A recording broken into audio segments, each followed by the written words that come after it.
A pergunta do Franklin Samuel é a seguinte: o senhor se preocupa ou não com a imagem internacional do Brasil, difamada, segundo ele, principalmente pela visão de que o mundo tem sobre a Amazônia? Como é que está a imagem? Que tipo de campanha pode ser feita?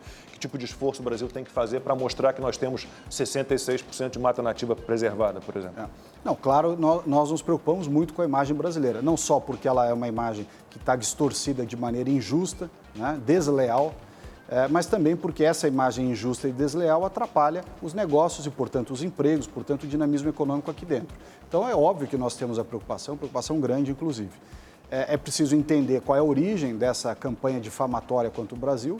A gente sabe que quando o governo fechou a torneira de vários grupos que ganhavam dinheiro em torno dessa indústria, a turma foi gritar lá fora. Há uma cobertura, às vezes, desequilibrada do seu ponto de vista midiático daquilo que acontece na questão ambiental.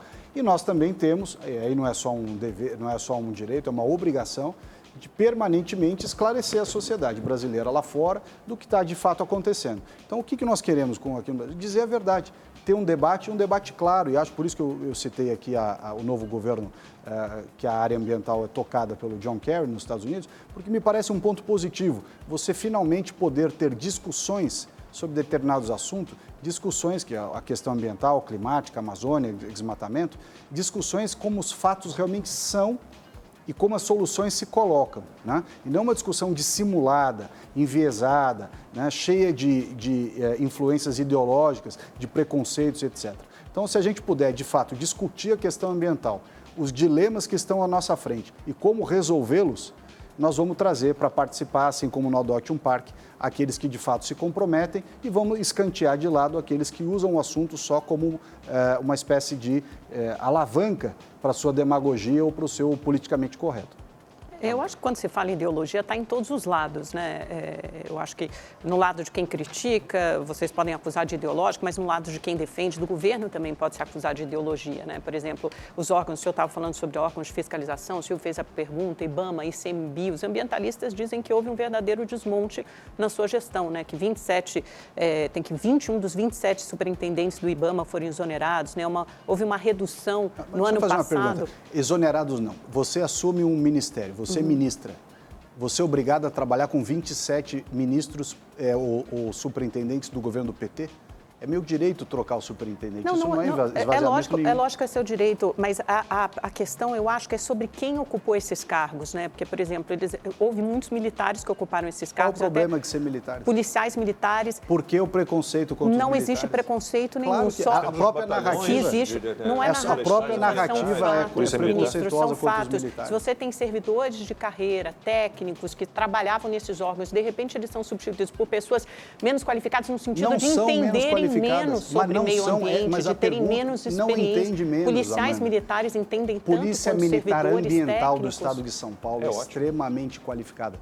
Extremamente qualificada. Isso é preconceito. Dizer o seguinte, milico é burro e funcionário de carreira é qualificado. É ridículo. Eu acho que tem militares qualificadíssimos. Não se trata disso, ministro. A pergunta é por que colocar em todos esses órgãos para gerir IBAMA e ICMBio só militares ou só policiais militares? Não sou só eu que digo. Agora, um militar que acabou de sair do IBAMA fez duras críticas à sua gestão. Deixa eu lhe dizer uma coisa. Grosso. A maioria das pessoas que criticam, se você perguntar, você quer ir trabalhar com aquele órgão, abrir mão da sua vida em São Paulo, no Rio de Janeiro, abrir mão da sua família, abrir mão da sua casa e se sacrificar em prol do país, morando em Brasília, ou morando no Pará, ou morando não sei aonde, a pessoa fala, não vou. Então, os que criticam não largam a boquinha, não largam o Leblon, os Jardins, o Itaim, a Vila Madalena, para ir trabalhar lá em Brasília. Primeira coisa. Segundo, essas mesmas pessoas que criticam, quando eu pergunto qual é o problema do policial militar ambiental, polícia militar ambiental, uma vida inteira dedicada ao combate à criminalidade na área ambiental. Não é milico. Então, há um preconceito contra o policial militar como se o fato do sujeito ser policial o desqualificasse. Então, essa é a segunda coisa. Mas o fato de ser um servidor técnico desqualifica também? Não, claro que não. Mas o servidor técnico está lá na função dele. Os cargos que você está citando são cargos de confiança. Os 27 superintendentes estaduais do IBAMA são cargos de confiança. Portanto, quem tem que confiar naquele que é apontado? Sou eu. Se fosse para ser da confiança do PT, era na época que o Haddad era candidato.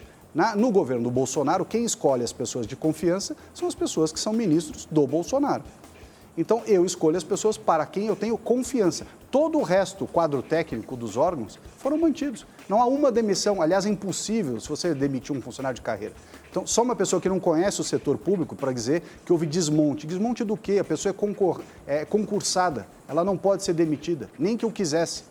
Então, essa é uma questão que precisa contextualizar bem a pergunta, porque senão a resposta já sai viciada. Não, eu quero ouvir o senhor. A única questão que eu faço é o seguinte, é óbvio que esses superintendentes é que dão as diretrizes e houve uma redução nas multas aplicadas, isso é um fato. Mas não teve pandemia? 70%, a pandemia é só para criticar o Bolsonaro? Mas o desmatamento aumentou.